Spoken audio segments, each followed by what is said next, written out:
There are few things more boring than working the night shift in a nearly empty office building, especially on a Wednesday. The vending machine was broken again, the coffee tasted like regret, and the only sound was the hum of fluorescent lights and the occasional distant clang from the HVAC. That was until I received the email. It popped into my inbox at 2:13 a.m., a time so specific and so out of place it practically glowed red against the usual spam and IT alerts. The subject line read, "Urgent, rules for your continued survival, please read." At first I thought it was a prank. Maybe one of the guys in security was bored and trying to scare me. But when I hovered over the sender, something didn't make sense. There was no address, literally, just blank space where the sender's name should have been. Not even an encrypted string of characters. It was as if the email had just manifested. Curiosity overrode common sense. I clicked it open. Inside was a short message, centered and typed in bold courier font. "Hello. You don't know me, but I know you. If you are reading this, then the game has already begun. Below are the rules. Follow them exactly. Do not skip them. Do not disobey. Your life depends on it. Rule 1. Never stir your coffee counterclockwise, not even once. If you do, he will taste it before you do." There was no sign-off, no virus warnings, no attachments. Just those few lines, delivered like a death sentence wrapped in a dare. I rolled my eyes and chuckled. "Creepypasta nonsense," I muttered aloud. Still, something about the wording gnawed at me. The phrase, "he will taste it before you do," played over and over in my head. But I was cold, tired, and needed caffeine. So I brewed a cup in the break room, spooned in some sugar, and, half laughing, swirled it counterclockwise out of spite. The first thing I noticed was the smell. Not burnt, but wrong. Like wet ashes and something metallic. Like blood. Then a chill shot down my spine, despite the room being warm. I tried to dismiss it, took a sip. It was bitter, sharp, like nothing I'd ever tasted before. I gagged, spitting it back into the sink. As I rinsed out the cup, I noticed something smeared across the break room mirror. I hadn't seen it when I walked in. In thick black handwriting, just above the reflection of my shoulder, were the words, "I liked it better the first time." I stood frozen, heart pounding. The marker, or whatever it was still wet. I wiped it off with a paper towel, hands shaking. That should have been enough to make me go home, but I stayed, chalked it up to stress, a prank, maybe even sleep deprivation. Until an hour later, another email came. Subject, "You disobeyed Rule 1. Next time, it won't just be your coffee." Rule 2, do not watch horror movies after midnight without covering your feet. If you do, the cold will find you, and once it starts, it never stops. That night, I locked my computer, packed up my things, and drove home in a storm of second-guessing and paranoia. But a part of me, the wrong part, was curious. So I tested Rule 2 the very next night. And that's when things really started to go to hell. The email haunted me all the next day. I kept checking my inbox, half expecting another message to appear. None did. But the last one was still there, unreadable by anyone else when I tried to forward it. It always bounced back with a vague error, like it existed in a parallel version of the internet. Rule 2, do not watch horror movies after midnight without covering your feet. If you do, the cold will find you, and once it starts, it never stops. I stared at that line more times than I could count. The phrasing wasn't metaphorical, the cold would find me. How? What kind of cold? And what the hell did it mean that it never stops? I told myself it was nonsense.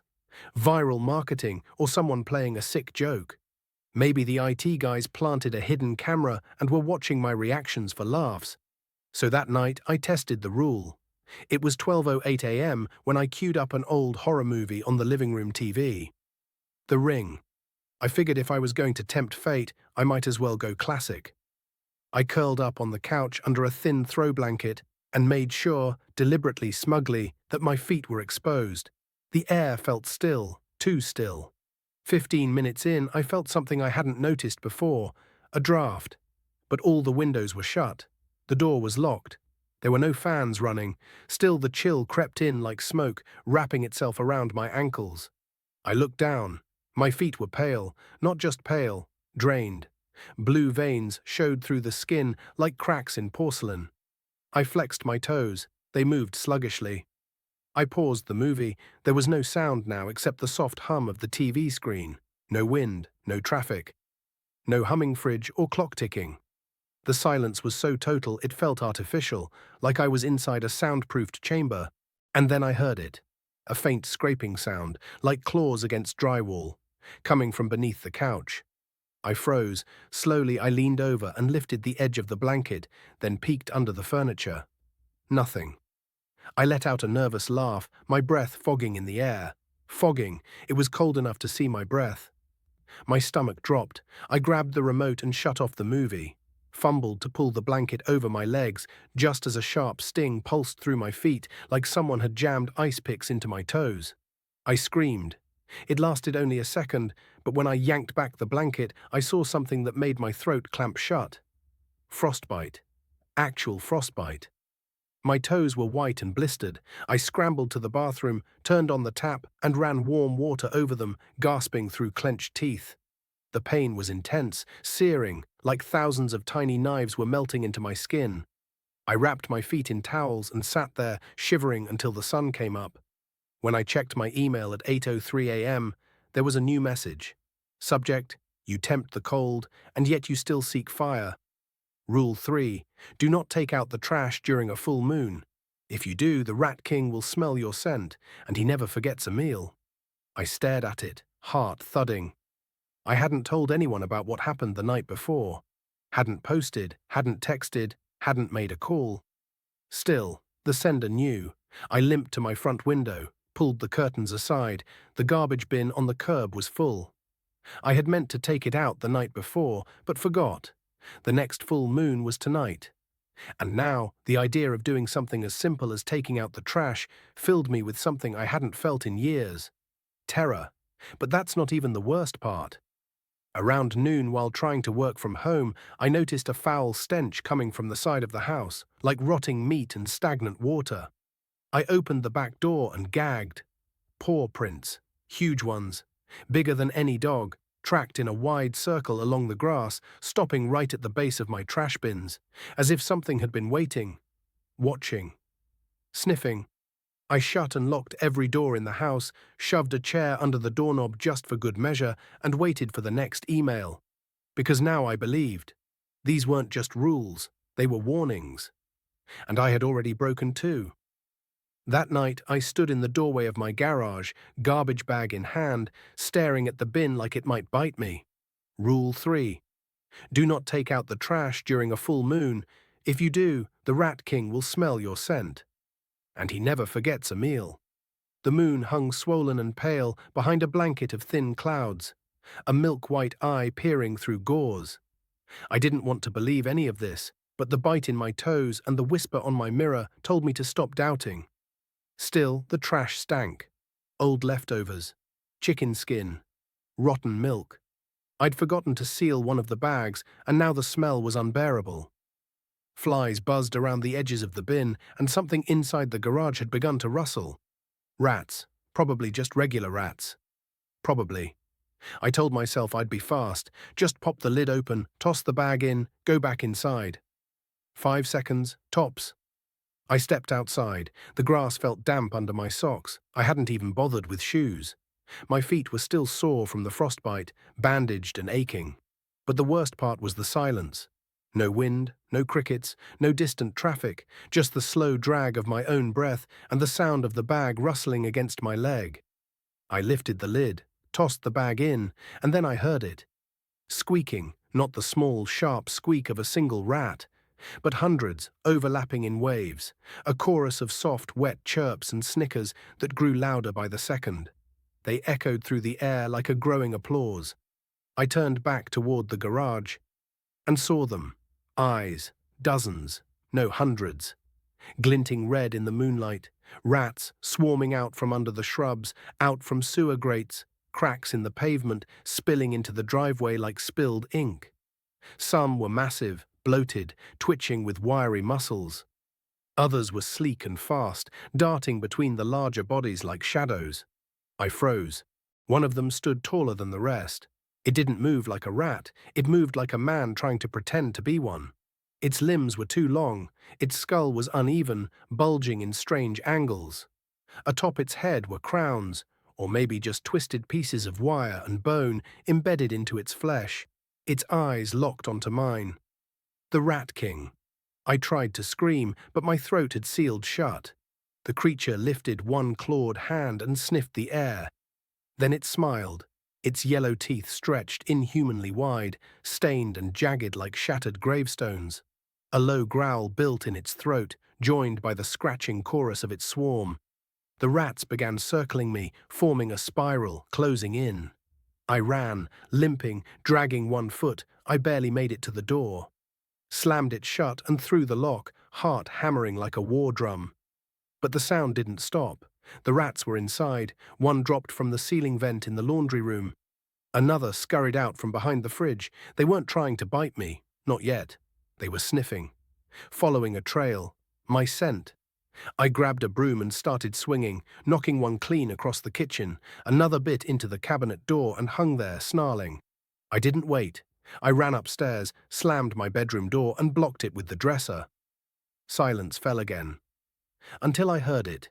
Shh, shh, tick, shh, tick. Long claws dragging across the hallway walls. Something slow, purposeful. A shadow passed under the crack of the door, then it spoke. A voice like wet cloth wrung out over teeth. Trash man, I smelled you. You're mine now. The lights flickered. The bulb above me popped, showering the floor in sparks. And then it was gone. No more scraping, no more voices, just the cold stench of decay hanging in the air. I didn't sleep. At 5 a.m., the power flickered back on. My inbox had a new message. Subject, he is patient. He nests where others rot. Rule 4, always pet the cat statue when its eyes are open. If you ignore it, your own eyes will be taken, replaced with his. I didn't own a cat statue. At least, I thought I didn't. I got up, sore and numb, and limped through the house. Every step felt like walking through molasses. My brain buzzed with a strange static, like a radio just out of tune. In the living room, on the shelf by the books I never read, was something new. A small porcelain cat statue, black with gold-painted whiskers and wide green eyes. I hadn't bought it. No one had gifted it to me. But there it was, and its eyes were open, wide, watching, unblinking, waiting. I didn't touch the cat statue, not right away. I mean, how could I? It wasn't there yesterday, and now it just appeared, like it had always belonged here, like it had roots in my house. Rule 4, always pet the cat statue when its eyes are open. If you ignore it, your own eyes will be taken, replaced with his. It was 5:13 a.m. The light outside was beginning to crawl across the sky, turning it grey and bruised. But inside, things remained still. No birds chirped, no neighbors' sprinklers. Just silence and the soft, almost inaudible hum of something waiting. The cat statue sat on my bookshelf, facing the door now. I swear it had been angled differently before. I walked up to it. My hand hovered over its glossy, cold surface. I could see my reflection in its golden eyes. My face looked pale, drawn, older even, like I had aged 5 years since the last time I slept. I blinked, and the statue blinked back. I stumbled away from it, nearly knocking over a lamp. Screw this. Screw the email, screw the rules. I didn't pet the cat. I went upstairs, shut the bedroom door, and convinced myself I had imagined the whole thing. By nightfall, I was already regretting it. It started around 7 p.m. My vision blurred slightly, like water had been smeared across my corneas. I blinked hard, rubbed my eyes. Nothing helped. I went to the mirror in the hallway and froze. My pupils were slitted. Not just dilated, elongated, vertical slits like a predator's, like a feline's. I turned away, splashed cold water on my face. It didn't help. When I looked again, my irises were no longer brown. They were green, bright, reflective green. I stumbled backward into the hallway wall. And then something whispered, not from inside the house, but from inside my skull. We see better now. I collapsed to the floor, gasping. My head felt like it was cracking open. My vision turned hyper-clear for a moment. I could see the fibers in the carpet, the dust motes in the air, the faint hairline crack on the baseboard molding across the room. Then it all went black. I woke hours later on the couch. The living room was dim, the windows covered by curtains I didn't remember closing. My vision had returned, but everything looked slightly off. Like I was watching through a filter. Color saturation too vivid. Movements too smooth. My hands didn't feel like mine. I picked up a framed photo of myself from the table. It had changed. Before we move on, please donate me in the form of subscribe. My eyes in the photo were cat eyes. Green, slitted. I dropped it. The cat statue was now facing the TV. Its expression was the same, but it felt different, aware. Like it had done something and was now just waiting for me to figure out what. I finally touched it. I reached out and petted the smooth porcelain back. It was warm, too warm, almost breathing. And then the pain in my eyes stopped. Not gradually, instantly, like something had released me. But when I blinked again, my eyes were brown once more. For a moment, I thought I had fixed everything, until I caught my reflection in the glass of the microwave later that night. It blinked half a second after I did, and it was still smiling. The next morning, another email arrived. Subject: light attracts more than safety. It calls to the thing that wants to wear your skin. Rule 5, leave one light on when you're away. If you don't, the dark will summon the one who looks like you, but isn't. I had a dentist appointment that afternoon, just across town, 20 minutes tops. But all I could think about was the warning in that email. One light. Just one. It seemed so easy compared to what I'd been through already. So why did it feel so sinister? I walked through the house twice, checking the bulbs. The kitchen light, I left it on. Bright, harsh, a yellow safety net. Then I grabbed my coat and left. The drive took longer than expected. Traffic, a delay at the office. By the time I got home, it was nearly 5 p.m. The sun was low. As I pulled into the driveway, my stomach turned. The kitchen light was off. Not flickering, not dim, completely out. I didn't forget. I know I didn't. I stepped through the front door with a knot in my gut. The house was silent, but not in the peaceful way. More like the breathless, pregnant hush before something very bad happens. And then I heard it, my own voice, coming from upstairs. This shirt doesn't fit anymore. Weird. I froze. The voice was light, casual, me exactly, every inflection, every pause, but I hadn't said anything. Then another sound. Footsteps. Slow, steady, heading toward the stairwell. I crept backwards into the hall closet and shut the door as quietly as I could. Just as someone came down the stairs, whistling. I saw them through the crack between the closet doors. It was me, wearing my clothes, my shoes, even had the tiny scar on my chin from middle school, but something was off. His face looked too smooth, too perfect, like a rendering of me done by someone who had only seen me once. He walked into the living room, stood perfectly still for several seconds, and then slowly turned toward the closet. "You forgot the light, buddy," he smiled. Too wide, too toothy. I didn't breathe, didn't move. My heart pounded so loudly I thought he could hear it. But instead of opening the door, he turned, walked back to the kitchen, sat down, and just stared at the wall. I didn't sleep that night. He's still here. I hear him moving every now and then. He hums to himself. Occasionally, I hear him call someone on the phone, my phone, and talk like everything's normal. But I know what he is, and I know he's waiting for me to come out of hiding. The next morning, I got a new email. Subject: their eyes are always watching. So watch back, or you'll vanish first. Rule 6. Greet every animal you encounter. If you don't, they'll freeze, and so will time until you're the only one left aware. And now there's a cat outside my window, just sitting there, unblinking, waiting for me to say hello. The cat outside my window didn't move. Its fur was a sleek silvery grey, and its tail curled around its paws like a statue. The same way the porcelain cat had perched on my shelf days earlier. The same way all the rules had crept from strange suggestions into my waking nightmares. Rule 6. Greet every animal you encounter. If you don't, they'll freeze, and so will time until you're the only one left aware. I stared at the cat. It stared back. The longer I looked, the more it became obvious something was wrong.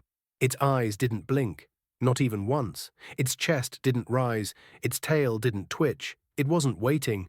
It was paused, like a frame on a screen.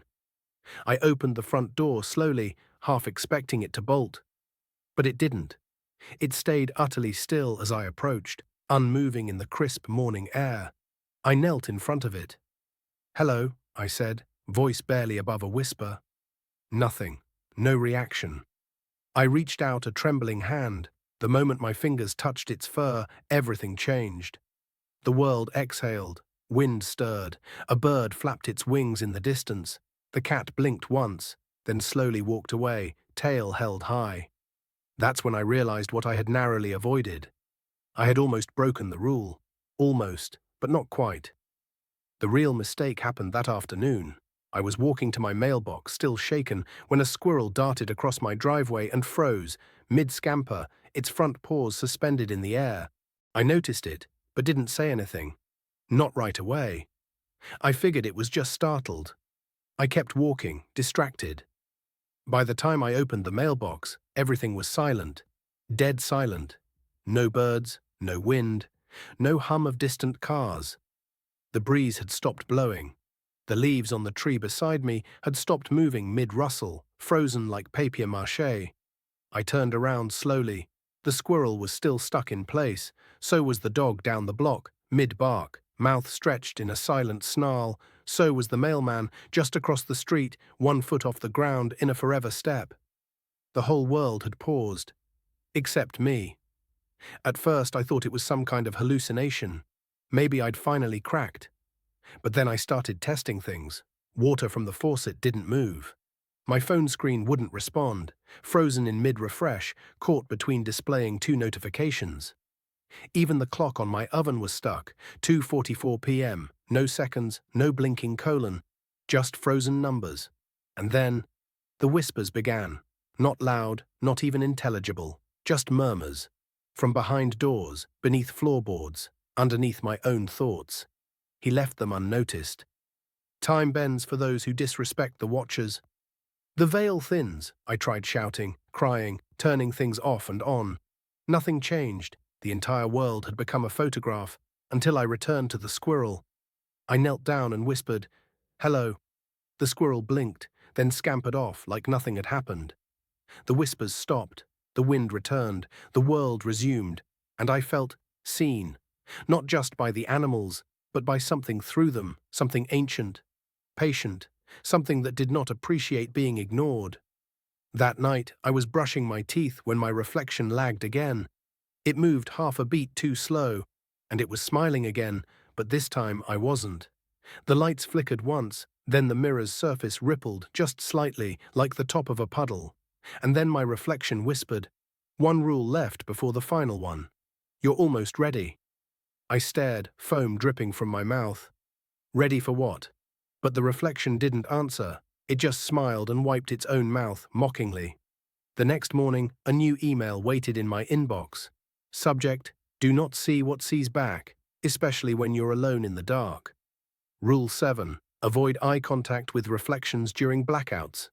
If you do, it will begin to learn you. It will know where your thoughts hide. It will speak in your voice, but twist your meaning. I didn't want to test this rule. Every instinct in me screamed, obey this one. Don't even flirt with the idea of breaking it. So when a thunderstorm rolled in that evening and the lights blinked twice before going out, I did the only thing I could do. I closed my eyes, and I did not look into any mirrors, not the one above the bathroom sink, not the one in the hallway, not even the blackened window panes that might reflect my own faint silhouette. The entire house smelled like ozone and old wood. The air was too still, the silence too dense. I stumbled to my emergency flashlight, gripping it like a sword. As I passed the mirror in the hallway, eyes firmly closed, I heard my voice, whispering, "I know you. I know who you miss. I know what you really wanted to do that night. My hands trembled. I walked faster, but the voice got louder. Do you ever wonder what would happen if you stepped through me instead of away? What if you were the reflection, and I'm the real one? I turned toward it. Stupid, stupid. I opened my eyes and saw myself, not as I am now, but pale, hollow-eyed, smiling in that same sick way the doppelganger did, eyes rimmed in black, lips slightly parted, as if it had just said something I hadn't heard yet. And then it lifted a hand, its own hand, not mine, and pressed it against the glass. Tag, you're it. The lights flickered back on, and it was gone. The next day I unplugged every mirror in the house. Yes, even the ones without cords. Don't ask me how. Another email arrived at 7 a.m. Subject: the voice in the dark is not your friend, even if it sounds like someone you love. Rule 8. Don't look outside after hearing unknown animal sounds. If you do, you'll see something that wants in. It can't enter unless you open the door. But it will beg in voices that break your heart. I think I already hear it. Scratching at the window, crying, and it sounds exactly like my mother. But my mum's been dead for 7 years. It started around 2:13 a.m. I know the exact time because I hadn't slept yet. I'd been too afraid of my own reflection, afraid of cats that didn't blink, afraid of the silence that sometimes clung to my house like a wet cloth. I was staring at my phone, brightness turned all the way down, earbuds in, but paused. The house was silent. Still, and then came the sound. It wasn't loud at first, just a soft, garbled yowl like a wounded animal somewhere outside. I sat up, removing one earbud. Another sound, closer this time, like sniff, like sniffing, the brush of something across the glass. Rule 8 flashed through my mind. Don't look outside after hearing unknown animal sounds. If you do, you'll see something that wants in. It can't enter unless you open the door, but it will beg in voices that break your heart. I stayed frozen on the couch, and then I heard it. A voice. Sweetheart. It's Mom. Are you there? My breath caught. It was her voice, the same cadence, the same warmth, the same slight lilt that only my mom had. But she'd been dead for 7 years, buried in a sealed casket. I'd helped lower it into the earth myself. Please, the voice continued softer now. It's cold out here. I forgot my key. I clenched my fists. I knew it wasn't her. I knew, but God, how badly I wanted it to be. The scratching began next, soft rhythmic taps at the window pane beside the couch. Tap, tap, tap, pause, tap, tap, tap. Then, I brought cookies, your favorite, the cinnamon ones. My throat tightened. She had made those, every Christmas, every time I visited in college. I could even smell them now, cinnamon and vanilla and love wrapped in one familiar scent. But that was impossible. I grabbed a blanket and flung it over the window, blocking it out. Silence returned for a moment, then a new voice spoke. Hey man, it's Eric, open up. Eric was my best friend, or had been, before he died in that car crash 2 years ago. Now his voice was coming from my window, low and apologetic. Sorry I scared you, it's really me, just let me in. Just for a second. I pressed my palms to my ears. Shut up, shut up, shut up. The voice changed again, this time it was me. I know what you're doing, it whispered from beyond the glass, and I know you'll break, you always do. You're curious. You want to see me. Just one peek. I stood up, knocking over a lamp in the process. My pulse thundered in my ears. I wanted to scream, to run, to hide. But there was nowhere to go. No escape from your own home, not when it's been turned into a trap. I backed into the hallway. Then the doorbell rang. Once, twice, then a knock, gentle. 3 raps, evenly spaced. Honey, the voice cooed, don't make me knock again. I almost opened the door. I could feel my hand twitching toward the doorknob, a compulsion as if invisible fingers were guiding me. But then something snapped inside me. I bit my lip so hard I tasted blood. I stepped back. I screamed, "You're not her!" And everything went silent. No knock, no voices, no scratching, just nothing. I didn't sleep that night. I curled up in the bathtub with the flashlight and a kitchen knife. At some point before dawn, I heard slow, padded footsteps outside the bathroom door. Something wet dragging across the tile, something with too many legs, something breathing through what sounded like torn fabric. But it didn't try the door. It just waited. And then left. At 6:42 a.m., I checked my email. The inbox was empty. No subject line, no new rule. Just one draft email I did not write. It was already open on my screen. The body read, "Almost done. Just one more." And then the half rule, the one you were never meant to finish. Below that, a small note in bold, "Smiling cat awaits. Don't disappoint it." I don't know what that means, but I think I'm being watched again. My phone keeps turning on by itself. My mirrors stay uncovered no matter how many times I tape sheets over them. And last night I found muddy footprints leading from the front door to my bed. Bare feet, too small to be mine. Then today, another email finally arrived. Subject: "You left the lights off, didn't you?" Rule 5, revisited: always leave one light on when you're away. If you forget, a version of you that isn't really you will come home. It will look in the mirror, and it will smile wider than you can. And it will start living. I think I broke that rule 2 days ago when I ran to the corner store. There's a mirror in my hallway, and something was standing in front of it when I got back. It smiled, then ducked out of view before I could blink. Now I'm not sure if I ever actually came back, or if I've been watching myself ever since. There's something wrong with my hallway. I woke up at 2:48 a.m., drenched in sweat, heart pounding. I dreamt I was trapped inside my own house. But it wasn't my house. The furniture was familiar, but twisted, melted. The doors led to copies of the same hallway, over and over. I kept passing the same cracked picture frame, the same flickering light bulb, the same scent of burnt cinnamon. When I opened my bedroom door, the hallway was waiting, stretched longer than it should have been, 12 feet, then 20, then 50. I could still see the far end, kind of. The shape of the mirror, the corner where I'd stacked old mail. But they were wavering, like heat haze. I took one step, then another, and the mirror smiled at me. I ran back inside my room and locked the door. I didn't come out until morning.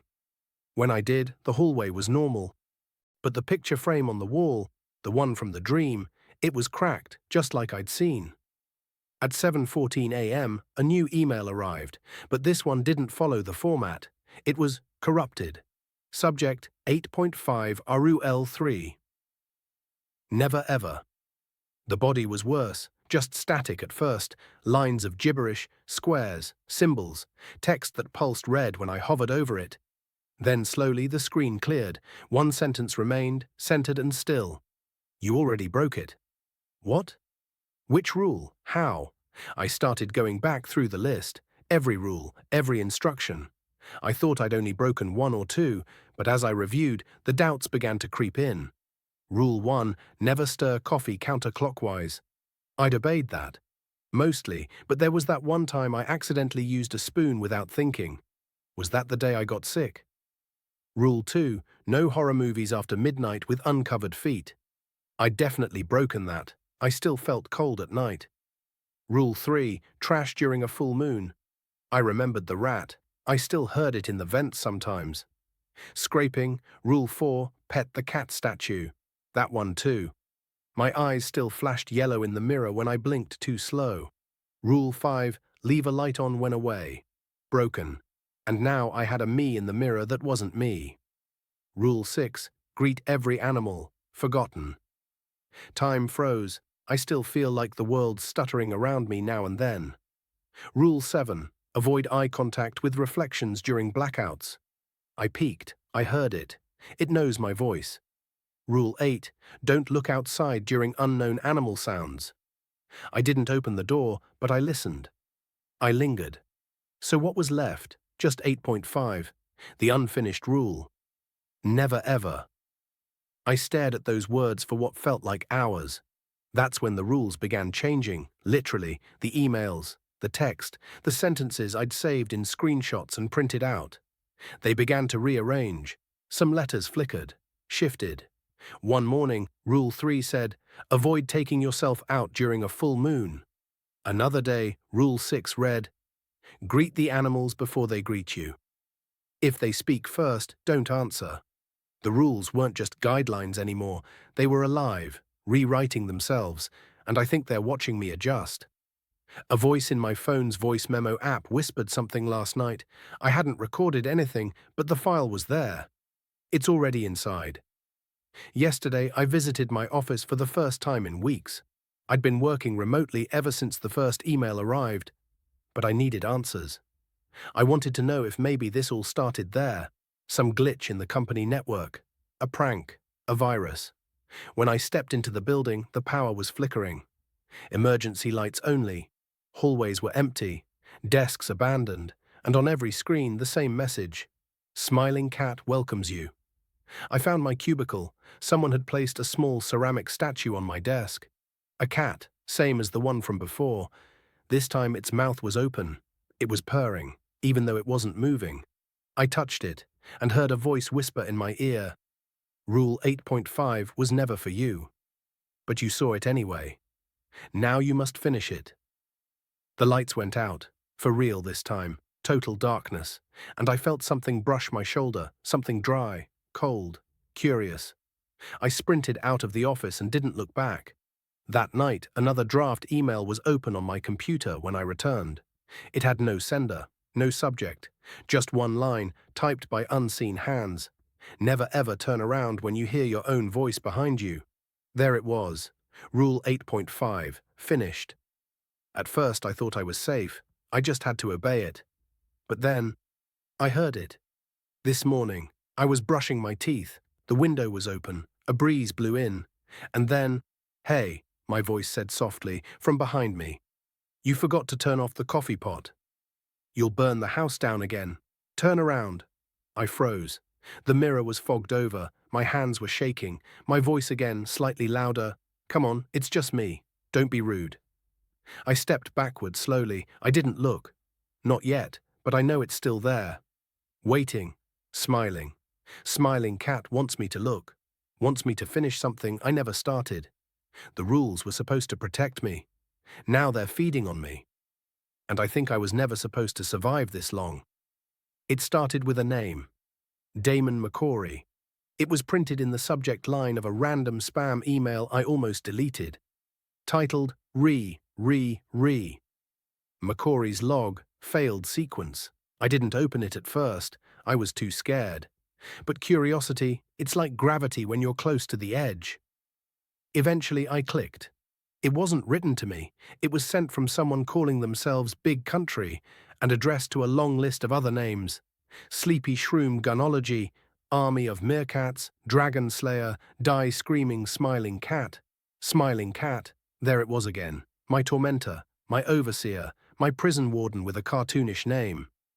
But what chilled me more than that? The content of the email, it wasn't text, it was a photo. Before we move on, please donate me in the form of subscribe. A blurry screenshot of a forum from 2007. Some dark lo-fi web page. The title of the thread. Do not break the rules or they'll break you. My survival guide. Beneath it a username, Damon McCory 73. The rules were nearly identical. Don't stir your drink counterclockwise. Cover your feet after midnight. Avoid the trash during the full moon. Pet the watcher cat if it looks at you. Leave a light on. Say hi to animals. Don't look at reflections during outages. Ignore animal sounds outside. And then a postscript. 8.5. Never ever acknowledge your own voice in the wrong place. If you do, it learns. If it learns, it adapts. If it adapts, it wins. There were no replies. The account hadn't posted since. I searched for Damon McCory. Nothing current, but there was a small-town police report archived online, a missing person from 2011. Age 38. Last seen at his workplace. No signs of struggle. His apartment was locked from the inside, power still on. Lights all burnt out, a mirror was shattered on the floor. That night I dreamed of him.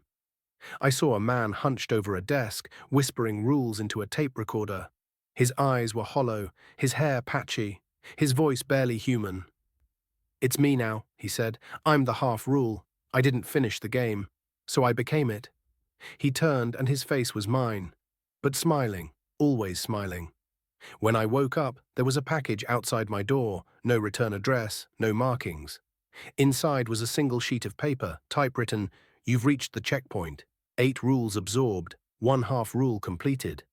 Proceed to final round, integration." And then at the bottom, "Smiling cat is proud of you." Since then, the world has started folding in on itself. My phone rings, and when I answer, it's someone sobbing, but their voice glitches between my mother's, my ex's, my own. Street lights flicker when I walk past. Children stop playing to stare at me blankly, eyes completely black. And the cat statue, yes, it's back. But now it follows me. I leave it on the kitchen counter, find it on the toilet. I toss it in the trash. It's in my bed the next night. The third time, it was sitting on my chest when I woke up, eyes open, mouth slightly parted as if whispering. Then came the final draft email. It was titled simply, "Completion status pending." The body read, "There were always more than 8 rules. You just didn't earn the others yet. But now, you're ready. Let us in." The lights in my house won't turn on anymore, no matter how many bulbs I replace. And the mirrors, they're always fogged now, even when it's not humid, even when I don't shower. Last night I saw something move in the condensation. Its finger dragged a smiley face into the steam. I wiped it away, and underneath, the glass was missing. Just an empty frame, like it had been taken. I'm not eating anymore. Not because I'm afraid, I just don't need to. I'm changing. I can feel it. My voice echoes even when I'm outside, like there's always a second one, a delay. And when I walk by other people, they wince. One woman whispered to her kid, "Don't look at him. Don't engage. Just walk." The rules aren't instructions anymore. They're memories. My memories, like I've been through them dozens of times before, always forgetting, always repeating. Maybe Damon McCory was just the last version of me. Maybe Smiling Cat chooses someone new every cycle. Someone bored, someone vulnerable, someone willing to open the email. And then it hit me. What if I'm supposed to send the next email? What if that's how this ends? That's how the point 5 rule spreads. By being completed. By being shared. I checked my sent folder this morning. There was a message I don't remember writing. No recipient, just a title, "Bored again?" and one attachment, a PDF labeled 8.5 rules.pdf. I never sent that email. Or at least, not consciously. The moment I saw it in my sent folder, my first instinct was to delete it. But then I hesitated. There was something familiar about the way the message was structured. The phrasing, the way it echoed the exact feeling of the emails I had received when this all began. I opened the attached PDF and my heart sank. The document was filled with text. The same rules I had followed for weeks, now typed out in their entirety. But something had changed. Each rule was rewritten, more precise, more detailed. And now the final rule, the incomplete one, was finished. Rule 8.5, never ever acknowledge your own voice in the wrong place. If you do, it learns. If it learns, it adapts. If it adapts, it becomes you. It will finish the game for you. It will finish you. I stared at the screen, my hands trembling, and then it clicked. I realized the terrifying truth. The rules were not just things I was supposed to follow. They were pieces of something alive. They were changing me. They were pulling me deeper into something I couldn't escape from. They were rewriting me. I glanced at the time. It was almost midnight. I needed to leave. I needed to get away. But every fiber of my being screamed that it was too late. The rules had already claimed me. I stood up and grabbed my coat. As I moved toward the door, I saw the cat statue again, sitting on the kitchen counter.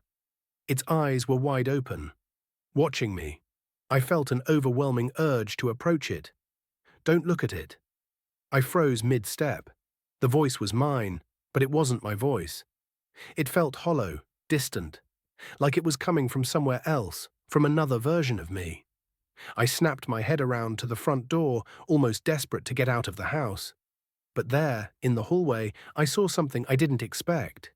It was me. Or at least, it looked like me. The figure in the hallway didn't move.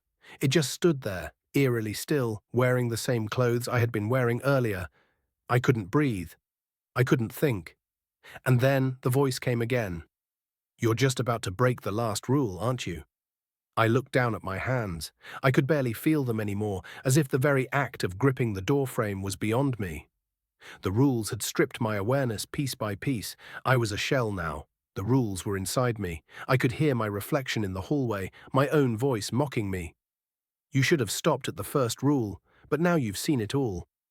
I stumbled backward, my mind struggling to process what was happening. Suddenly, I realized that I was no longer alone. The house was full of presences, whispers in the walls, flickers of movement in my peripheral vision. The cat statue.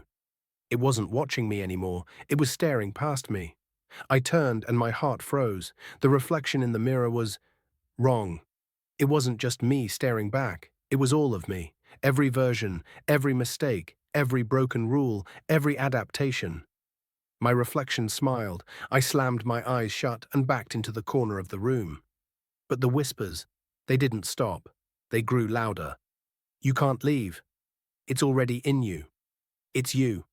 My fingers twitched. I could feel it. The change. The transition from observer to participant. The rules weren't just guidelines anymore. They were becoming me.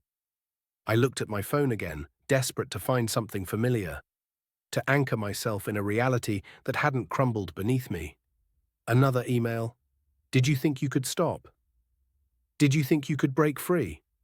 The email wasn't even signed this time, just a single line at the bottom.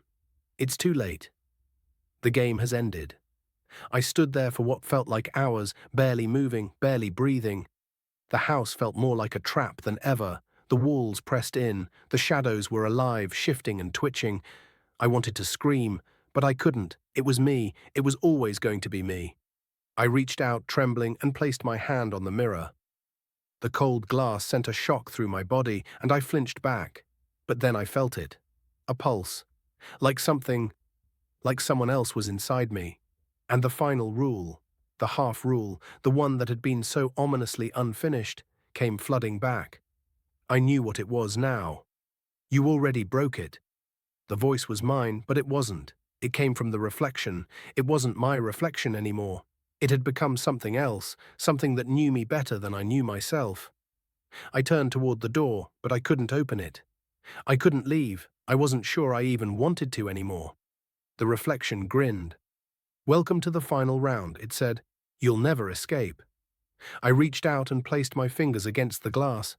The reflection mirrored my actions. But then it didn't. My reflection gripped the door handle with its own hand. It was me, but not me. It was the version of me that had already won. It was the version of me that had become the rules. And then the door opened. I stepped back, too afraid to move, too terrified to blink.